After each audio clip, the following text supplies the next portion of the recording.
reviewed the first issue of the Crime Syndicate miniseries that's coming out with Infinite Frontier. And boy howdy, I cannot say enough nice things about that book. I enjoyed every page. I enjoy everything they're setting up. If you are a fan of Grant Morrison and Frank Quitely's Earth 2, or the Forever Evil storyline from the New 52, both of which I enjoy immensely, and one of which just got a review from Massimo, I believe. Was it Massimo or Daniel? It was me. It was Massimo. It was Massimo. Yeah. It's so Infinite Frontier, it's kind of a soft reboot, and you can tell because part of the Forever Evil storyline is Earth 3 was kind of destroyed, and in the subsequent Darkseid War storyline, the Crime Syndicate is more or less killed, pretty much all of them.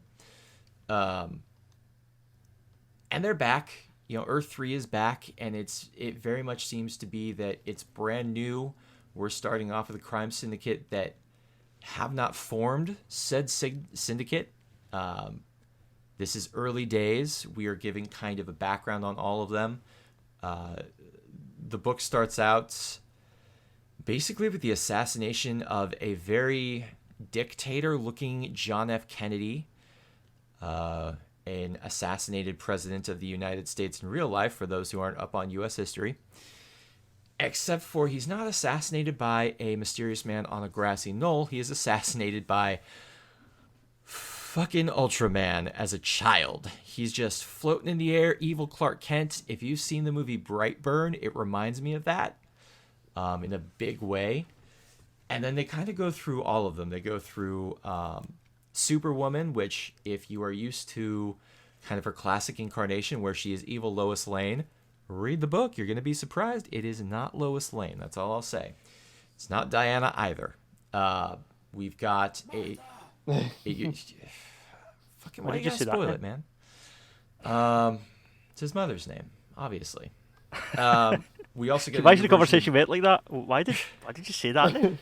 That would be great if they just started dunking on Zack Snyder openly. I'm a Zack Snyder fan, and I would think that's hilarious. We get a brand new version of Johnny Quick. Normally, he's kind of...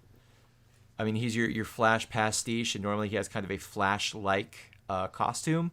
This Johnny Quick looks super different. He's wearing, red pants, but otherwise he is bare-chested with, red lightning bolts tattooed on him, wearing goggles. He's bald, so he still kind of affects that sort of look of the Flash getup. His look kind of reminds me of the Reverse Flash in a way, and I'm wondering if that's intentional. I feel like it probably is. Mm-hmm. And much like in the Forever Evil storyline, he's paired up with Atomica, who is basically evil female The Atom. And let's see, who else do we kind of touch on in that book? I think the last big one really is kind of the Crime Syndicate character that I think most people are the most interested in, mirroring his good counterpart, is Owlman. And at first blush, there doesn't seem to be anything that different, except for two major things. The first one is he references the Talons in Gotham City, which, if you read Scott Snyder's work, is pointing towards the Court of Owls. And secondly is he has a logo on his chest and his belt that looks very much like the masks that the Court of Owls have. So I'm wondering if they're going to introduce the Court of Owls as an element in Earth 3 connected to Owlman. I think that would be cool. It has a lot of potential. The whole Talon storyline that came up in the kind of original kind of New 52 area.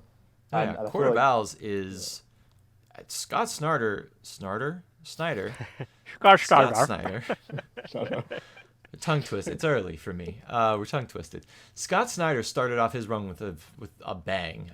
Court of Owls was amazing. But yeah, so the other thing that's interesting is this Crime Syndicate. The easy thing to do with Earth 3, especially when it's just a Earth that you're going to have show up in a couple of issues, one storyline, is everyone's evil, everything's terrible. It's kind of one note.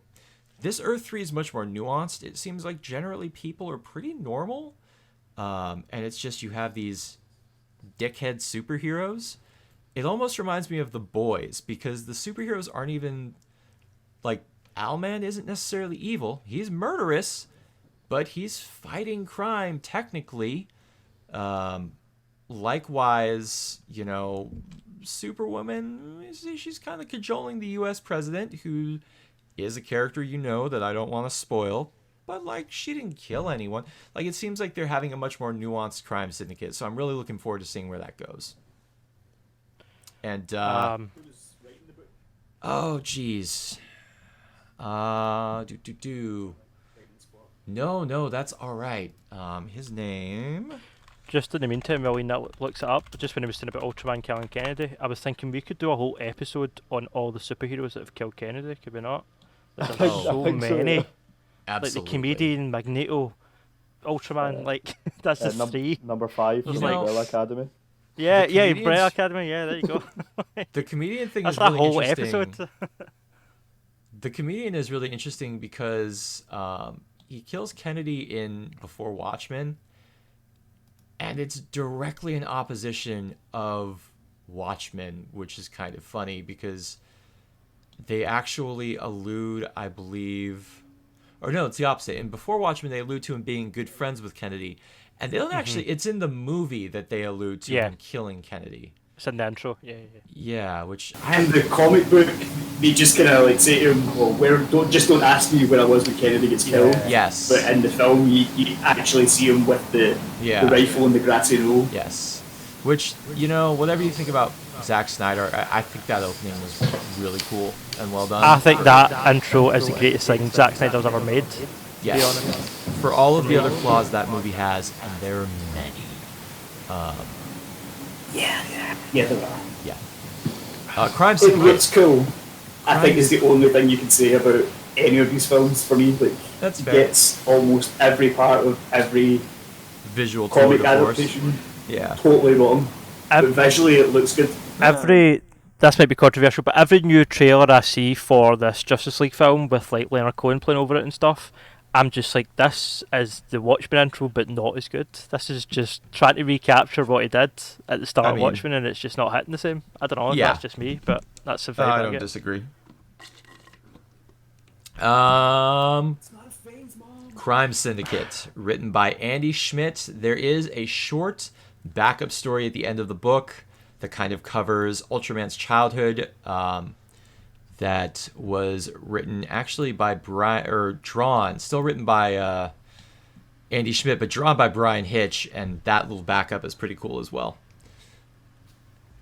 To make a long story short, it's the same as your normal Superman origin, except the Kents are like insane, overprotective, hypochondriac parents who want Clark to believe that everyone's a freeloader, and if he ever leaves them, he'll be, you know, kidnapped and experimented on, and it really gives this air of like, we want you to rely on us and never leave, and it's kind of creepy. And then when he finds out he's an alien, he gets super mad and basically goes full Brightburn on them. So it's good. I like it.